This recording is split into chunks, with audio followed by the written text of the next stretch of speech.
Hi, I will demonstrate how to install a Peroni Plus onto a car seat. I'll put in place the Peroni Plus. To demonstrate, I will use my Bear.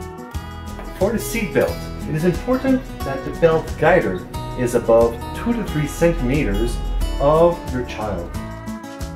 To lower it, I will pull back on the handle.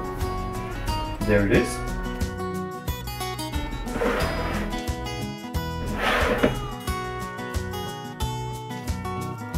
The seat belt will slide into the belt guider.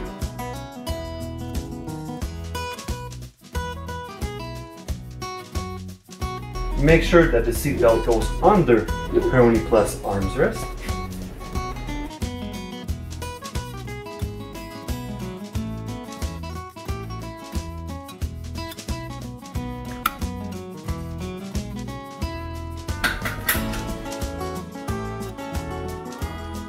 And it is tight.